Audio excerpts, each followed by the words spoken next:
Hello everyone, welcome to unique study circle. So ఈరోజు మనం grand test 61కి సంబంధించినటువంటి reasoning part 2 questions చూద్దాం. So ఇందులో ఫస్ట్ క్వశ్చన్ వచ్చేసి మనకి 81, 83 క్వశ్చన్స్ కోడింగ్ డీకోడింగ్ నుంచి అపేర్ అవుతున్నాయి. సో మరి ఈ క్వశ్చన్స్ మనం డీల్ చేయడానికి ఫస్ట్ ఆఫ్ ఆల్ మనకి ఈ కండిషనల్ కోడింగ్ అనేది ఒకటి ఉంటుంది కోడింగ్ డీకోడింగ్లో. సో కండిషనల్ కోడింగ్ మీద గ్రిప్ ఉన్నట్లయితే ఈ క్వశ్చన్స్ అనేవి ఆన్సర్ చేయొచ్చు. ఇది లైక్ ఏ కాంప్రహెన్షన్ అనమాట. అంటే ఇక్కడ మనకి కండిషన్స్ మొత్తం ఎగ్జామినర్ చెప్తాడు, కొన్ని కోడ్స్ అనేవి ఇచ్చాడు, డిజిట్స్ని లెటర్స్ లాగా అండ్ సింబల్స్ లాగా కోడ్ చేశాడు. సో ఆ తర్వాత కొన్ని మనకి ఇక్కడ ఈ కోడ్స్ అనేవి చెప్పాడు. మరి ఈ కోడ్స్ని ఇక్కడ ఎగ్జామ్లో అడిగేటువంటి 81 క్వశ్చన్లో ఇక్కడ లైక్ 316726 అనేది ఉంది చూడండి. 316726 అనేటువంటి నెంబర్స్కి ఈ కోడ్స్ని అండ్ అలాంగ్ విత్ ఈ కండిషన్స్ ఏమైతే కండిషన్స్ చెప్పాడో ఆ కండిషన్స్ని అప్లై చేసుకుంటూ వెళ్ళినట్లయితే ఏదైనా ఒక ఆప్షన్ మ్యాచ్ అవుతుంది. సో ఆప్షన్ ఇక్కడ ఏ ఆప్షన్ అనేది పర్ఫెక్ట్గా దానికి మ్యాచ్ అవ్వడానికి ఛాన్సెస్ ఉందో దాన్ని ఆన్సర్గా చూస్ చేసుకోవాలి. ఓకే, సో ఇప్పుడు మనకి క్వశ్చన్ నెంబర్ 81 అనేది ఉంది. 81 క్వశ్చన్కి మనకి నెంబర్ ఏమి ఇచ్చారంటే చూడండి 316726 అనేది ఉంది. ఓకేనా? సో ఇక్కడ కొన్ని నెంబర్స్ని కొన్ని సింబల్స్ అండ్ లెటర్స్ తోటి కోడ్స్ వేసాడు. ఇట్లా కోడ్స్ వేసే ఫస్ట్ కండిషన్ ఏముందో చూద్దాం. చూడండి, ఒకవేళ మొదటి మరియు చివరి అంకెలు బేసిస్ అంకెలు అయితే రెండింటిని ఏగా కోడ్ చేయాలని చెప్పాడు. మొదటి మరియు చివరి రెండు అంకెలు అనేవి ఇక్కడ బేసిస్ అంకెలు అయితే అని అన్నాడు. కాదు, కండిషన్ నెంబర్ 1 లేదు దీనికి. నెక్స్ట్ కండిషన్ నెంబర్ 2, ఒకవేళ మొదటి మరియు చివరి రెండు అంకెలు సరి సంఖ్యలు అయితే అన్నాడు. కండిషన్ నెంబర్ 2లో కూడా లేదు, మొదటి మరియు చివరి రెండు అంకెలు సరి సంఖ్యలు కాదు. ఒకవేళ మొదటి అంకె సరి సంఖ్య మరియు చివరి అంకె బేసిస్ సంఖ్య అయితే అని అన్నాడు. కండిషన్ నెంబర్ 3లో కూడా లేదు, ఇది కండిషన్ నెంబర్ 3లో కూడా లేదు. నెక్స్ట్ ఒకవేళ మొదటి అంకె బేసిస్ అంకె అయ్యి చివరి అంకె సరి సంఖ్య అయితే అని అన్నాడు. ఓకే, సో ఇది కండిషన్ నెంబర్ 4లో ఉంది. కండిషన్ నెంబర్ 4 అయితే ఇక్కడ మనం ఏం చేయమన్నాడు అంటే ఆ రెండింటిని సరి సంఖ్య యొక్క కోడ్గా రాయమన్నాడు. మరి సరి సంఖ్య అంటే ఈ రెండింటిలో సరి సంఖ్య ఇది 6కి కోడ్ ఏముందంటే బి ఉంది. మరి స్టార్టింగ్ ఎండింగ్ అనేది బి ఎక్కడ కనిపిస్తుందో దాన్ని మనం ఆన్సర్గా చూస్ చేసుకోవచ్చు.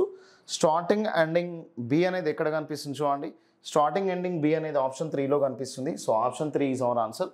రిమైనింగ్ మనం ఫైండ్ అవుట్ చేస్తూ టైం వేస్ట్ చేసుకోవాల్సిన అవసరం ఏం లేదు. So option 3 is our answer. Next 82 చూద్దాం. Question number 82. ఓకే, సో మరి క్వశ్చన్ నెంబర్ 82లో ఇక్కడ నెంబర్ తీసుకున్నట్లయితే 276134 అనేది ఉంది. సో అంటే first and last letters, both first and last letters ఇక్కడ ఏమున్నాయని అంటే సరి సంఖ్యలు, ఈవెన్ నెంబర్స్ ఉన్నాయి. ఇక్కడ ఒకవేళ మొదటి అంకె సరి సంఖ్య చూడండి, మొదటి మరియు చివరి అంకెలు సరి సంఖ్యలు అయితే ఆ రెండింటిని 0గా కోడ్ చేయమన్నాడు. సో అంటే ఈ 2ని 0గా కోడ్ చేయాలి, మనం 4ని 0గా కోడ్ చేయాలి. అంటే ఫస్ట్ అండ్ స్టార్టింగ్ 0 ఎక్కడ ఉన్నాయి చూడండి. 0 అనేది చెక్ చేసుకున్నట్లయితే ఫస్ట్ అండ్ స్టార్టింగ్ ఇక్కడ మనకు ఆప్షన్ 1లో లేదు అండ్ ఆప్షన్ 4లో లేదు. సో మనము ఆప్షన్ అయితే మనకి ఐదర్ 2 or 3 అవడానికి ఛాన్సెస్ అనేది ఉంది. మరి వెరిఫై చేద్దాం, వెరిఫై చేయడానికి స్కోప్ ఉంది కాబట్టి. సో లేకపోతే మాత్రం మనము ఇక్కడ వేరే ఆప్షన్ డేటా ఇన్అడెక్వేట్ అంటే సమాచారం సరిపోదు ఇట్లాంటిది తీసుకోవాలి. ఇక్కడ మనం చెక్ చేసుకున్నట్లయితే 7కి కోడ్ ఏమవడానికి ఛాన్సెస్ ఉందంటే ఎం. మరి 6కి కోడ్ ఏమవుతుందంటే చూడండి బి, అండ్ 1కి కోడ్ ఏమవుతుంది అని అంటే ఈ, 3కి ఏమవుతుంది అని అంటే డాలర్ సింబల్. సో మరి ఈ ఆప్షన్ ఎక్కడ మ్యాచ్ అవుతుందో చూద్దాం. సో ఫస్ట్ ఆఫ్ ఆల్ ఇక్కడ చెక్ చేసుకున్నట్లయితే 0MBE డాలర్ సింబల్ 0 అనేది ఉంది. ఇక్కడైతేనేమో 0MBE హ్యాష్ అనేది ఉంది. అంటే ఆప్షన్ 3 కాదు. సో ఆప్షన్ 2 అవడానికి పాసిబిలిటీ అనేది ఉంది. So option 2 is our answer for the question number 82. Next question number 83 verify చేద్దాం. సో క్వశ్చన్ నెంబర్ 83లో ఎట్లుందంటే చూడండి, ఇక్కడ 097321 అనేది ఉంది. ఇక్కడ మనకి ఫస్ట్ నెంబర్ 0 అనేది ఉంది. ఒకవేళ మొదటి మరియు చివరి అంకె 0 అయితే 0ని స్టార్గా కోడ్ చేయాలని చెప్పాడు. ఒకవేళ మొదటి అంకె బేసిస్ అంకె అయ్యి మరి చివరి అంకె సరి సంఖ్య అయితే ఆ రెండింటిని సరి సంఖ్య యొక్క కోడ్గా రాయాలని చెప్పాడు. ఇక్కడ చూడండి, if the number starts or end with 0 then 0 will be coded as star. ఒకవేళ మొదటి మరియు చివరి అంకె అనేది ఇక్కడ చూడండి, ఇక్కడ ఆర్ మొదటి లేదా ఇది లేదా చివరి అంకె 0 అయితే 0ని స్టార్గా కోడ్ చేయమని చెప్పాలన్నమాట. సో అంటే 0ని స్టార్గా కోడ్ చేయాలి. మనం 0ని ఎట్లా కోడ్ చేయాలంటే స్టార్గా కోడ్ చేయాలి. మరి 9ని యాజ్ యూజువల్గానే కోడ్ చేయాలి. 9 అంటే ఏమవుతుంది చూడండి యాండ్ సింబల్, అండ్ 7 అంటే మనం ఏం తీసుకోవచ్చు అంటే ఎం తీసుకోవచ్చు. 3 అంటే మనం ఏం కోడ్ తీసుకోవచ్చు అంటే డాలర్ సింబల్ తీసుకోవచ్చు. 3 అంటే dollar symbol. Okay, so next 2 means వైగా తీసుకోవచ్చు అండ్ 1 మీన్స్ ఏమవుతుంది అని అంటే ఈగా కోడ్ చేయొచ్చు. సో మరి ఈ ఆప్షన్ అనేది ఎక్కడ అపీర్ అవుతుందో చూద్దాం. ఫస్ట్ సింబల్ అనేది స్టార్ ఉండాలి. స్టార్ తర్వాత అండ్ ఎం $YE అనేది ఆప్షన్ 1లో అపీర్ అవుతుంది. సో కాబట్టి క్వశ్చన్ నెంబర్ 83కి ఆప్షన్ 1ని మనం ఆన్సర్గా కన్సిడరేషన్కి తీసుకోవచ్చు. And let us get into the question number 84th question చూద్దాం. Which letter will be exactly between the 4th letter from the left hand. So ఇక్కడ చూడండి, ఎడమ వైపు నుండి 4వ అక్షరానికంట and 19th letter from the left hand, మళ్ళీ left hand నుంచి 19th లెటర్ అని చెప్పాడు. క్లియర్ కదా. సో అంటే ఇక్కడ తెలుగులో కూడా చెక్ చేసినట్లయితే ఆంగ్ల అక్షరమాలలోని ఎడమ వైపు చివరి నుండి అని అన్నాడు. ఎడమ వైపు చివరి నుండి అనేది రాసాను ఇక్కడ నేను. లెఫ్ట్ అండ్ ఇట్ మీన్స్ ఎడమ వైపు చివరి నుండి 4వ అక్షరంనకు మరియు ఎడమ వైపు చివరి నుండి 19వ అక్షరంనకు అని అన్నాడు. సో మన 19 + 4 ఏమవుతుందంటే 23/2. సో ఇక్కడ ఈ ఏదైతే నెంబర్స్ రెండు కూడా బోత్ ఎండ్స్ అండ్ ఆ రెండు కూడా మనకి లెఫ్ట్ హ్యాండ్ అయి ఉండాలి, లేదా రెండు కూడా రైట్ హ్యాండ్ ఉన్నప్పుడు మనం ఇట్లా చేయొచ్చు. మరి 4 + 9 ఏమవుతుందంటే 23/2. 23/2 అని అంటే ఇక్కడ మనం ఏం తీసుకోవచ్చు అంటే 11.5. మరి 11.5 వచ్చినప్పుడు ఏం చేయాలంటే 11 అండ్ 12గా తీసుకోవాలి. 11th లెటర్ ఏమో కే అవుతుంది, 12th లెటర్ అనేది ఎల్ అవుతుంది, కేఎల్. సో ఆన్సర్స్ అనేవి ఎక్కడ ఉన్నాయంటే ఆప్షన్ 2లో కనిపిస్తుంది, కేఎల్. సో ఎప్పుడైతే మనకి ఇట్లా పర్ఫెక్ట్గా ఇక్కడ మనకి యాడ్ చేయడానికి స్కోప్ లేదో ఈ 11.5 సంథింగ్ 11 పాయింట్ సంథింగ్ అనేది ఉంది కదా, 0.5 అనేది అపియర్ అవుతుంది. 11 తీసుకోవాలి, ఈ 0.5కి ఇంకొక 0.5 కలిపితే మనకి 12 అనేది అవుతుంది కాబట్టి ఆ 12 అనే నెంబర్ తీసుకోవాలి. సో అంటే 11th letter K and 12th letter L. Clear కదా. సో క్వశ్చన్ నెంబర్ 85 వెరిఫై చేద్దాం. సో ఇక్కడ RAPPROCHEMENT అనేటువంటి వర్డ్ ఇచ్చాడు. ఓకే. సో క్రింద ఇచ్చిన పదంలోని అక్షరంలను ఉపయోగించి క్రింద ఇచ్చిన ప్రత్యామ్నాయంలోని ఏ పదమును తయారు చేయలేమో కనుగొనమని చెప్పాడు. ఇక్కడ చూడండి, ఇక్కడ మనం వెరిఫై చేసినట్లయితే ఎం అనేది దీంట్లో ఉంది, ఏ ఉంది, CHETE అనేది ఉంది, CH ఉంది, ఈ ఉంది, టీ ఉంది, ఈ అనేది ఉంది. సో అంటే ఆప్షన్ 1 అనేది ఇక్కడ మనకి ఛాన్సెస్ అనేది ఉంది. అప్రోచ్ అనేది ఉంది చూడండి, APPROCH అనేది ఉంది. ఓకే, అది కూడా మనకి ఫ్రేమ్ చేయొచ్చు. టీమ్ అని అంటే TEAM అనేది కూడా ఉంది. ర్యాపిడ్కి ఇక్కడ ఐ అనేది లేదు చూడండి, ఐ అనేటువంటి లెటరే దీంట్లో లేదు కాబట్టి మనం ర్యాపిడ్ అనేటువంటి వర్డ్ని ఇక్కడ మనం ఫైండ్ అవుట్ చేయలేము. సో మరి అంటే ర్యాపిడ్ అనేటువంటి వర్డ్ని మనము క్రియేట్ చేయలేము అక్కడ ఉన్నటువంటి వర్డ్లోని లెటర్స్ని బేస్ చేసుకుంటే. మరి 85th క్వశ్చన్కి ఆన్సర్ ఏమవుతుంది అని అంటే 3. నెక్స్ట్ 86 చూద్దాం. 86 చూస్తే ఇక్కడ మనకి ఏమవుతుందని అంటే ఈ 2 నెంబర్స్ని మల్టిప్లై చేద్దాం. 2 × 3 ఏమవుతుందని అంటే 6 అవుతుంది. 6/2 అని అంటే 3. ఈ 2 నెంబర్స్ని మల్టిప్లై చేసాం. నెక్స్ట్ ఈ 2 నెంబర్స్ని మల్టిప్లై చేద్దాం. 4 × 5 20. 20/2 ఏమవుతుందంటే 10 అవుతుంది. అండ్ సేమ్ నెక్స్ట్ ఇక్కడ కూడా ఈ 2 నెంబర్స్ని మల్టిప్లై చేద్దాం. 6 × 7 ఏమవుతుందంటే 42/2 21 అనేది అవుతుంది. సో 21 అనేది ఎక్కడ అపేర్ అవుతుంది చూడండి, 21 అనేది ఆప్షన్ 1లో కనిపిస్తుంది. ఆప్షన్ 1 21. ఓకేనా. నెక్స్ట్ 87 చెక్ చేద్దాం. Question number 87. క్వశ్చన్ నెంబర్ 87 ఇక్కడ ఏముంది అని అంటే చూడండి 1 2 3 4 అనేది ఉంది. మరి ఇక్కడ 1 × 2 × 3 × 4. సో 2 టైమ్స్ ఇక్కడ 1 × 2 2 వస్తుంది, 2 × 3 6, 6 4 24 అనేది వచ్చింది. నెక్స్ట్ ఇక్కడ చూడండి 1 × 3 × 5 × 4.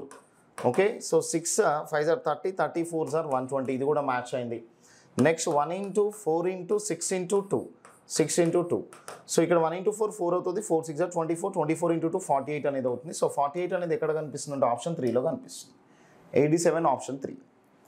నెక్స్ట్ క్వశ్చన్ నెంబర్ 88 చూద్దాం. క్వశ్చన్ నెంబర్ 88లో ఒక పాచిక యొక్క 3 విభిన్న పటంలు కింద ఇవ్వడం జరిగినది. దానిని ఆధారంగా చేసుకొని ఈ ట్రయాంగిల్ షేప్కి ఆపోజిట్లో అపియర్ అవుతున్నటువంటి గుర్తు సంకేతంని ఇక్కడ ఫైండ్ అవుట్ చేయమంటున్నాడు. So 3 forms of a dice are shown below. In this dice, which figure will be on the surface opposite to the figure triangle అని ఇచ్చాడు. ఓకేనా. సో మరి ట్రయాంగిల్కి బేస్ చేసుకుంటే ట్రయాంగిల్ అనేది ఇక్కడ అపేర్ అవుతుంది. మన ట్రయాంగిల్కి పక్కనే ఏమేమి అపేర్ అవుతున్నాయి అంటే డాలర్ అండ్ ప్లస్. అంటే మనకి 2 కామన్ ఎలిమినేషన్ బేస్ చేసుకొని ఆన్సర్స్ వేయలేకపోతున్నాం. సో కాబట్టి ఇక్కడ మనం ఏం చేయొచ్చు అని అంటే ఇక్కడ ప్లస్ అపేర్ అవుతుంది చూడండి, ప్లస్ అనేది అపేర్ అవుతుంది. మరి ప్లస్ నుంచి నేను క్లాక్ వైజ్ డైరెక్షన్లో తీసుకుంటే ఇంటూ అనేది వస్తుంది, 0 అనేది వస్తుంది. నెక్స్ట్ ఇక్కడ చూడండి ప్లస్ అనేది ఇక్కడ కనిపిస్తుంది, ప్లస్ ఇక్కడ కూడా కామన్ సింగిల్ ఎలిమెంట్ కామన్ ఉంది. 1 and 3ని అప్లై చేశాను నేను. సో 1 and 3ని బేస్ చేసుకొని ఇక్కడ చూస్తున్నాను plus triangle dollar symbol, plus triangle and dollar symbol. Clear కదా. సో ఇప్పుడు మనకి ఏమని అడిగాడంటే ట్రయాంగిల్కి ఆపోజిట్లో ఏముంటుంది అంటే ఇంటూ అనేది ఉంటుంది. ఇంటూ షేప్ అనేది ఆప్షన్ 1లో అపియర్ అవుతుంది. ఓకే కదా. సో అంటే ఇప్పుడు మనకి క్లాక్ వైజ్ డైరెక్షన్ 1 and 3ని అప్లై చేస్తే అందులో మనకి ప్లస్ సైన్ అనేది ఏమవుతుంది అంటే సింగిల్ ఎలిమెంట్ కామన్ కనిపిస్తుంది. మరి ఆ సింగిల్ ఎలిమెంట్ని మనము క్లాక్ వైజ్ డైరెక్షన్ వైజ్గా నోట్ చేసుకుంటే ఫస్ట్ డయాగ్రామ్ అండ్ సెకండ్ డయాగ్రామ్ని బేస్ చేసుకొని నాకు ట్రయాంగిల్కి ఆపోజిట్ ఇంటూ అనేది అపేర్ అవుతుంది కాబట్టి అది ఆప్షన్ 1లో అపేర్ అవుతుంది. దాన్ని నేను ఆన్సర్గా చూస్ చేసుకున్నాను. నెక్స్ట్ 89 చూద్దాం. Question number 89. మరి 89లో ఇక్కడ చెక్ చేసినట్లయితే విచ్ ఆప్షన్ ఈస్ కరెక్ట్ అని చెప్పాడు. విచ్ ఆప్షన్ ఈస్ కరెక్ట్ అని అంటే డాలర్ అండ్ ట్రయాంగిల్ అనేది ఉంది. సో ఇక్కడ మనకు ఆపోజిట్స్లో ఏమున్నాయంటే డాలర్ అండ్ ట్రయాంగిల్. ఓకేనా. Next hash and percentile. So hash percentile symbol అనేది ఉంది. Hash percentile symbol. Next @ and copyright అనేవి ఎట్లా ఉన్నాయంటే @ అండ్ కాపీరైట్ అనేవి ఎట్లా ఉన్నాయనంటే కంప్లీట్గా ఇవి ఆపోజిట్స్లో ఉన్నాయి. ఇవి ఆపోజిట్స్. మరి ఆపోజిట్స్ అనేవి ఎక్కడైనా కానీ మనకి అడ్జసెన్స్లో అపియర్ అయ్యాయంటే మాత్రం దాన్ని ఎలిమినేట్ చేయొచ్చు. మరి ఇక్కడ చూడండి @ అండ్ కాపీరైట్ పక్కనే కనిపిస్తున్నాయి కాబట్టి ఆప్షన్ 1 కరెక్ట్ కాదు. నెక్స్ట్ డాలర్ అండ్ పర్సంటేజ్ @ అనేది ఉంది. ఇప్పుడు మనం బీని ఆన్సర్గా చూస్ చేసుకోవచ్చు. మరి బి ఆన్సర్ ఎందుకు అవుతుంది అంటే ఇక్కడ వెరిఫై చేద్దాం. చూడండి dollar and triangle. Dollar triangle చూడండి. డాలర్ అండ్ ట్రయాంగిల్ ఆపోజిట్స్లో ఉన్నాయి, అడ్జసెన్స్లో కనిపిస్తున్నాయి కాబట్టి ఇది రాంగ్. నెక్స్ట్ ఇక్కడ చెక్ చేసినట్లయితే హ్యాష్ పర్సంటైల్ సింబల్ అనేవి ఇక్కడ మనకి అడ్జసెన్స్లో కనిపిస్తున్నాయి. ఇక్కడ చూస్తేనేమో ఆ ఫోల్డెడ్ డైస్ని మనం అన్ఫోల్డెడ్ డైస్ని ఫోల్డ్ చేస్తే ఏవైతే ఆపోజిట్స్లో రావాలో ఆపోజిట్స్లో ఉండేవి అడ్జసెన్స్లో కనిపిస్తున్నాయి కాబట్టి ఎలిమినేట్ చేసేసాం. సో కాబట్టి 89కి ఆన్సర్ D4 అనేది అవుతుంది. నెక్స్ట్ 90 చెక్ చేద్దాం. 9 × 9 × 9 కొలతలు గల ఒక సమఘనం యొక్క అన్ని ముఖంలోకి ఆకుపచ్చ రంగు వేసిన తర్వాత దానిని 3 సెంటీమీటర్ల కొలతలు గల చిన్న సమఘనంగా విభజించినట్లయితే అని చెప్పాడు. ఇక్కడ చూడండి మనకి ఎన్ వాల్యూ అని అంటే బిగ్ సైడ్ పెద్ద భుజము బై బిగ్ సైడ్ పెద్ద భుజము బై చిన్న భుజం. ఓకేనా. Big side by small side. Big side by small side. Big side అంటే ఏమవుతుందంటే 9/3 అని అంటే ఇక్కడ మనకి 3 అనేది వస్తుంది. సో అంటే ఎన్ వాల్యూ ఏమైందంటే here n value is equal to 3. So మరి n 3 వచ్చింది కాబట్టి మనము ఫస్ట్ మొత్తం ఏర్పడేటువంటి ఘనంలో అన్నాడు. సో మరి మొత్తం ఏర్పడేటువంటి ఘనంలో అంటే n cube it means 3 cube is equal to 27 అవుతుంది. మరి టోటల్ 27 క్యూబ్స్ వస్తాయి. 27 is our answer for question number 90. Next 91 చూద్దాం. The total number of small cubes which have at least 1 surface coloured అని ఇచ్చాడు. కనీసం ఒక ముఖంకు ఎరుపు రంగు కలిగినటువంటి ఘనములు. సో యాక్చువల్లీ దీని మీనింగ్ చూడండి. At least 1 surface means so at least 1 means ఏమవుతుంది అని అంటే 1 ఆర్ మోర్ దాన్ 1. ఓకేనా. సో 1 ఆర్ మోర్ దాన్ 1 సర్ఫేసెస్కి కలర్స్ ఉండాలి. అంటే కనీసం ఒకటి అని ఇచ్చినప్పుడు మనం ఏం కౌంట్ చేయాలంటే ఒక ముఖానికి రంగు ఉండేవి లేదా ఒకటి కన్నా ఎక్కువ ముఖములకు రంగు ఉండేవి ఫైండ్ అవుట్ చేయాలి. అసలు యాక్చువల్లీ మన దగ్గర కలర్స్ వేసి కట్ చేసినప్పుడు ఎట్లాంటి క్యూబ్స్ రావడానికి ఛాన్సెస్ ఉంది అని అంటే 3 ముఖాలకు రంగులు ఉండేవి, 2 ముఖాలకు రంగులు ఉండేవి, ఒక ముఖంకు రంగు ఉండేవి, అసలు కలర్స్ లేనివి అంటే రంగులు లేనివి ఉంటాయి. మరి కనీసం ఒకటి అని అంటే ఒకటి దగ్గర నుంచి కౌంట్ చేయాలి. ఒకటి కన్నా ఎక్కువ అంటే 2 ముఖాలకు రంగులు ఉండేవి కౌంట్ చేయాలి, 3 ముఖాలకు రంగులు ఉండేవి కౌంట్ చేయాలి. సో అంటే వీటిని కౌంట్ చేయకూడదు.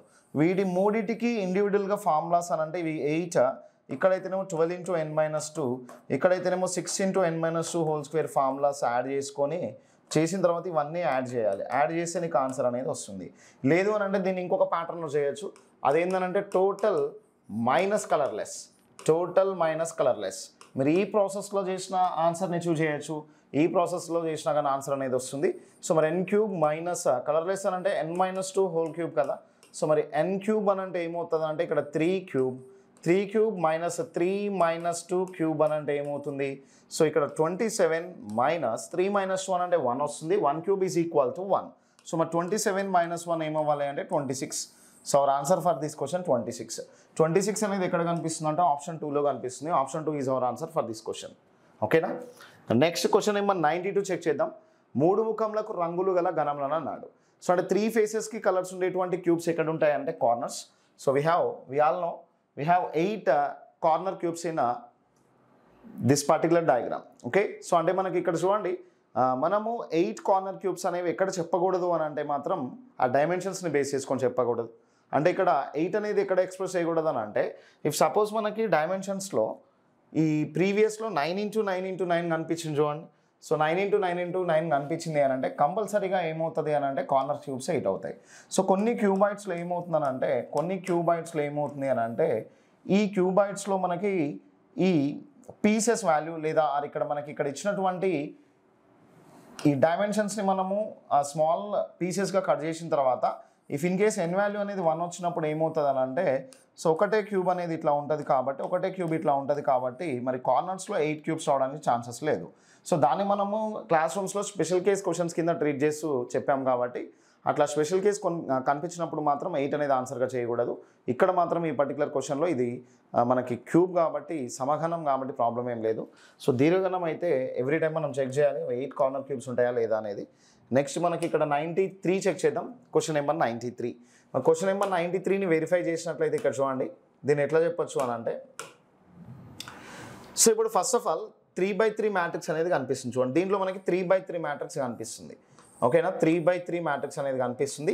మరి 3/3 మ్యాట్రిక్స్ని ఏం చేస్తామంటే 3² + 2² + 1² చేస్తాం.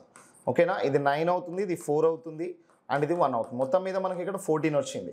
అది ఎంతవరకు అని అంటే ఇంతవరకు అది. ఓకేనా, సో ఇంతవరకు మనకి 14 స్క్వేర్స్ అనేవి ఉన్నాయి. నెక్స్ట్ అండి దీన్ని కార్నర్ క్యూబ్ని తీసుకోవచ్చు కదా మనం. ఈ కార్నర్ క్యూబ్ని తీసుకోవచ్చు. ఇది 1, నెక్స్ట్ ఇది 2, ఇది 3 అండ్ ఇది 4. సో అంటే 14 తర్వాత ఏం తీసుకోవచ్చు అని అంటే ఒక 4 కార్నర్ క్యూబ్స్ తీసుకోవచ్చు. 4 కార్నర్ క్యూబ్స్ తీసుకోవచ్చు. నెక్స్ట్ వన్ ఇది 1, ఇది 2, ఇది 3, ఇది 4. నెక్స్ట్ ఏమున్నాయనంటే 4 స్మాల్ స్క్వేర్స్ అనేవి ఉన్నాయి. స్మాల్ స్క్వేర్స్ ఉన్నాయి. ఈ కార్నర్ స్క్వేర్స్ని తీసుకున్నాం. కార్నర్స్లో 4 అండ్ మళ్ళీ స్మాల్వి ఒక 4 తీసుకున్నాం.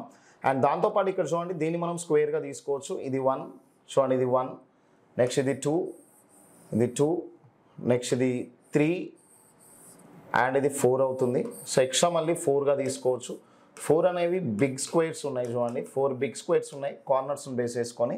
నెక్స్ట్ 1 బిగ్ స్క్వేర్ అనేది ఉంది. సో మొత్తం ఓవరాల్ కల్ప్ అనేది ఒకటి ఉంది కదా, ఓవరాల్ కల్ప్ అనేది ఒకటి ఉంది కాబట్టి సో 1 ఓవరాల్ బిగ్ స్క్వేర్ అనేది ఉంది. సో 14 ఇక్కడ చూడండి. 14 4 18, 18 4 22, 22 ఒక 24 అనేది తీసుకుని 26 + 1 27 స్క్వేర్స్ అనేవి ఉన్నాయి.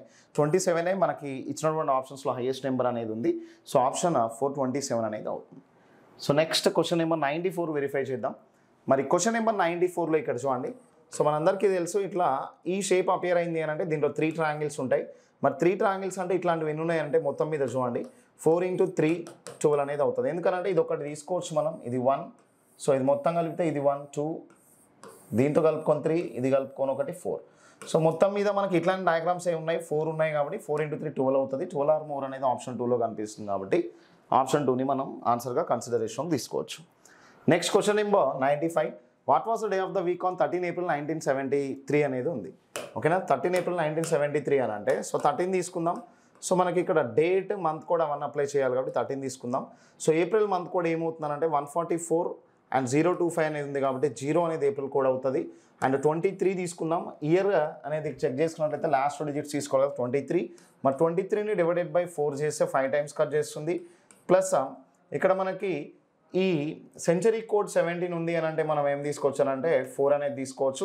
ఎందుకనంటే 6ని మనం 4తో డివైడ్ చేస్తాం. 1600 అండ్ 1699కి అయితేనేమో 6 అనేది వస్తుందని అంటే ఇక 1700 to 1799కి అయితేనేమో 4 తీసుకోవచ్చు బై 7. ఇట్లా చేస్తే ఏమవుతుందంటే 23 5 28 కట్ అయిపోయింది. అండ్ 14 3 అండ్ ఇక్కడ మనం తీసుకున్నట్లయితే దీంట్లో మనకి 13 + 4 17 అయింది. 17లో 14 పోతే రిమైండర్ 3 మిగులుతుంది. సో రిమైండర్ 3 అనేది ఇక్కడ దేన్ని రిప్రజెంట్ చేస్తుందంటే సండే, మండే, ట్యూస్డే. సో మంగళవారం అనేది అవుతుంది. ఎక్కడ ఉంది చూడండి మంగళవారం అనేది. సో మంగళవారం ఆప్షన్ 3లో కనిపిస్తుంది ట్యూస్డే అనేది. సో ఇది మనకి క్వశ్చన్ నెంబర్ 95. నెక్స్ట్ 96 చూద్దాం. It was Sunday on 1st January 2006. 2006 ఇక్కడ ఇన్ఫర్మేషన్ ఇచ్చాడు 1st January and 1st January 2010 find out చేయమన్నాడు. ఇక్కడ చూడండి మనకు హైయెస్ట్ ఇయర్ ఏమవుతుందంటే 2010 అనేది అవుతుంది. సో లీస్ట్ ఇయర్ దీంట్లో ఈ పర్టికులర్ క్వశ్చన్లో 2006 అనేది లీస్ట్ ఇయర్ అనేది ఉంది. సో ఇక్కడ డిఫరెన్స్ 4 అనేది వచ్చింది. మరి డిఫరెన్స్ 4 వచ్చిందంటే 6 నుంచి 10 వరకు 2006 January 1 నుంచి అండ్ 2010 January 1 వరకు మనకి ఏమైనా February 29 ఇంక్లూడ్ అయి ఉన్నాయేమో చెక్ చేయాలి. మరి ఇప్పుడు 6 లేదు కానీ అండ్ 10 వరకు వెళ్ళేలోపు 2008 అనేది లీప్ ఇయర్ ఉంది కాబట్టి 2008కి సంబంధించిన February 29 ఇంక్లూడ్ అవుతుంది కాబట్టి మనం దీనికి 1 యాడ్ చేయాలి. సో 4 + 1 ఎంత అంటే 5 odd days. ఓకేనా, సో 5 మనకి బేసి రోజులు అనేవి వచ్చాయి. సో అక్కడ గివెన్ డే ఏముందనంటే సండే అనేది ఉంది. సో సండే ఆదివారం అనేది ఉంది. మరి దానికి +5 చేసినా ఒకటే, -2 చేసినా ఒకటే, +5 అన్నా -2 అన్నా ఒకటే. సో మరి -2 చేస్తే సాటర్డే 1 డే బిఫోర్కి వెళ్తే వస్తుంది, ఫ్రైడే అనేది ఆన్సర్ వస్తుంది. ఓకేనా, మీరు దానికి యాడ్ చేసినా మైనస్ చేసినా సేమ్ రావడానికి ఛాన్సెస్ ఉంది కదా. సో మరి ఫ్రైడే అనేది ఎక్కడ కనిపిస్తుంది ఆప్షన్ 3లో కనిపిస్తుంది ఫ్రైడే. ఓకే, సో నెక్స్ట్ చూద్దాం. క్వశ్చన్ నెంబర్ 97 చెక్ చేద్దాం. Question number 97. A clock shows 3 hours.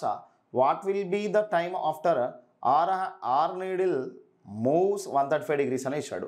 అంటే ఇక్కడ చూడండి 3 o'clock అవుతున్నప్పుడు 3 o'clock అవుతున్న దగ్గర నుంచి ఆర్ హ్యాండ్ అనేది ఇక్కడ ఏమవుతుంది అని అంటే 135 degrees కోణం తిరిగింది అని అంట. గంటల ముళ్ళు ఒకటే తిరిగింది. సో అంటే గంటల ముళ్ళు ఆ టైంలో ఎంతైతే తిరుగుతుందో ఆ 3 దగ్గర నుంచి అది ఎంత టైం కదిలినట్లు అనేది ఆ టైం చెప్పమంటున్నాడు. సో అంటే ఇక్కడ ఫైనల్లీ ఇక్కడ మనకు తీసుకున్నట్లయితే 3 hours అనేది అవుతుంది. 3 hours అవుతున్నప్పుడు మనకి 135 degrees ఆర్ హ్యాండ్ తిరిగింది అని అంట. మరి ఆర్ హ్యాండ్ 135 degrees తిరిగింది అని అంటే అది 1/2 తిరుగుతుంది కాబట్టి సో ఇక్కడ మనకు అది ఎంత టైం అనేది ఇక్కడ చెప్పొచ్చు. సారీ, ఇక్కడ మనం తీసుకోవాల్సింది 135/30 చేయాలి దీన్ని. ఓకేనా, 135/30 చేస్తే ఏమవుతుంది అంటే 4.5 అనేది వస్తుంది. ఓకేనా, 34s are 120, 15 అనేది ఉంది. సో 15 ఇక్కడ మనకి 0.5 times అనేది తీసుకోవచ్చు కాబట్టి 4.5 అనేది ఉంది. సో క్లియర్లీ ఇక్కడ మనం చెక్ చేసుకున్నట్లయితే దీనికి 4 hours, దీని 4.5 అని అంటే 4 hours 30 minutes, 4 hours 30 minutesగా తీసుకోవచ్చు. మరి 4 hours 30 minutes అని అంటే మనం ఏం చేయొచ్చు అని అంటే 7:30గా చెప్పొచ్చు. మరి 7:30 అనే టైం అవుతుంది. అంటే ఏం లేదు చూడండి, 3 o'clock దగ్గర మనకి టైంని చూసాము. ఆ తర్వాత గంటల ముళ్ళు ఎన్ని డిగ్రీలు తిరిగిందో చూసాము. గంటల ముళ్ళు ఒక్కదాన్ని మనం అబ్జర్వ్ చేస్తుంటే అది 135 degrees కోణాన్ని తిరిగింది. మరి అంత డిస్టెన్స్ తిరిగిన తర్వాత ఎంత టైం అవుతుంది అని అంటే సో అది 4.5 hoursలోనే 135 degrees తిరగగలదు. సో కాబట్టి ఇక్కడ అంటే 4 hours 30 minutesకి మాత్రమే 100 degrees తిరగగలదు. కాబట్టి నేను ఆ 430 hours దీనికి యాడ్ చేశాను, 7:30 అనేది వస్తుంది. ఆప్షన్ 1 97. నెక్స్ట్ 98 చెక్ చేద్దాం. How many times do the hands of a clock point opposite to each other in 12 hours అని ఇచ్చాడు అనమాట. ఇక్కడ చూడండి, ఇక్కడ మనకి గడియారం 12 గంటల సమయంలో గడియారంలో 2 ముళ్ళు ఎన్నిసార్లు వ్యతిరేక దిశలో అని చెప్పాడు. ఇక్కడైతేనేమో ఆపోజిట్ డైరెక్షన్ ఇచ్చాడు. So opposite is nothing but 180 degrees angle అనమాట. ఓకేనా, సో మరి 180 degrees యాంగిల్ అంటే ఆపోజిట్ కాబట్టి మరి ఆపోజిట్ ఎన్ని ఉంటుంది అని అంటే మనకు క్లారిటీ అనేది ఉంది కదా దీంట్లో. సో ఇది 1 hourకి 1 time అనేది ఆపోజిట్లో ఉంటుంది. బట్ ఇక్కడ మనకి ఎక్కడ ప్రాబ్లం అవుతుందంటే 5 to 6 బిట్వీన్లో 2 hoursకి 1 time ఉంటుంది. సో అంటే 1 time లెస్ అయిపోతుంది. అంటే ఓవరాల్గా 12 hoursకి ఏమో 11 times, 24 hoursకి అయితేనేమో 22 times అనేది ఉంటుంది. మరి ఈ కండిషనే కదా మనల్ని అడిగింది. 12 hoursకి 11 times అనేది ఎక్కడ కనిపిస్తుంది అంటే చూడండి ఆప్షన్ 3లో కనిపిస్తుంది. ఇది 98 క్వశ్చన్. నెక్స్ట్ 99 చూద్దాం. A is 6 kilometers east of B అని అంట. సో బి నుంచి చూస్తే ఏ 6 kilometers ఈస్ట్ డైరెక్షన్లో ఉందంట. బి నుంచి చూస్తే A 6 kilometers east direction.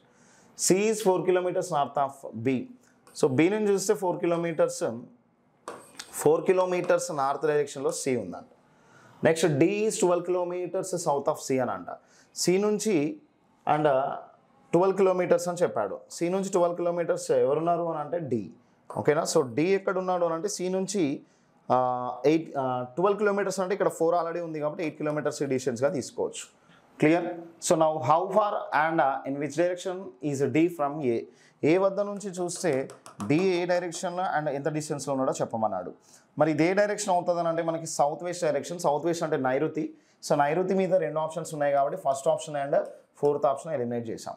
So అంటే ఇక్కడ మనకి సౌత్ వెస్ట్ డైరెక్షన్ అనేది ఎక్కడెక్కడ కనిపిస్తుంది అంటే option 2 and option 3లలో.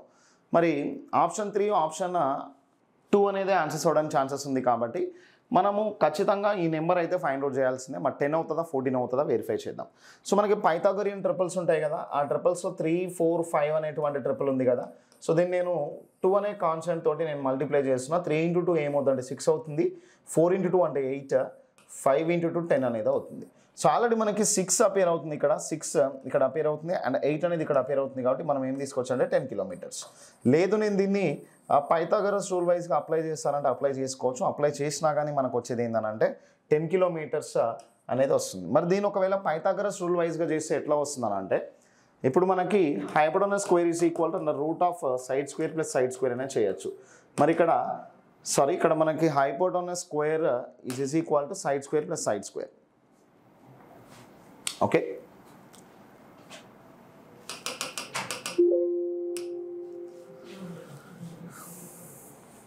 Hypotenuse square is equal to side square plus side square అంటే కర్ణము స్క్వేర్ ప్లస్ కర్ణము స్క్వేర్ అని తీసుకోవచ్చు. మరి ఇప్పుడు హైపోటెనస్ ఈజ్ ఈక్వల్ టు కర్ణము ఈజ్ ఈక్వల్ టు ఇక్కడ మనకి ఏం తీసుకోవచ్చు అని అంటే సైడ్స్ ఇక్కడ మనకు అబ్జర్వ్ చేసినట్లయితే ఒకటేమో 6 ఉంది, ఇంకోటి అయితేనేమో మనకి 8 అనేది కనిపిస్తుంది. 6 స్క్వేర్ అంటే 36 అవుతుంది, 8 స్క్వేర్ అంటే 64 అనేది అవుతుంది. సో రూట్ ఆఫ్ 100 అని అంటే మనం ఏం తీసుకోవచ్చు అని అంటే రూట్ ఆఫ్ 100 అని అంటే మనం 10గా తీసుకోవచ్చు. 10 is our answer for this question. Next question number 100 చూద్దాం. మరి క్వశ్చన్ నెంబర్ 100 నిమిషంలు, రోజులు, నెలలు అనేది ఉంది. సో ఇక్కడ చూడండి మంత్స్, ఇది మంత్స్. సో మంత్స్లో ఇక్కడ మనకి డేస్, మంత్స్లో ఇక్కడ మనకి డేస్ అనేది తీసుకుందాం. మంత్స్లో డేస్. నెక్స్ట్ మినిట్స్ అని అంటేనేమో దీన్ని తీసుకోవచ్చు. సో అంటే డైరెక్ట్గా ఓవరాల్ ఏమవుతుందంటే ఆప్షన్ 1 అనేది ఆన్సర్ అవ్వడానికి ఛాన్సెస్ ఉంది. సో ఇది మన గ్రాండ్ టెస్ట్ 61కి సంబంధించినటువంటి క్వశ్చన్స్. నెక్స్ట్ వీడియోలో మళ్ళీ కలుద్దాం. Thank you.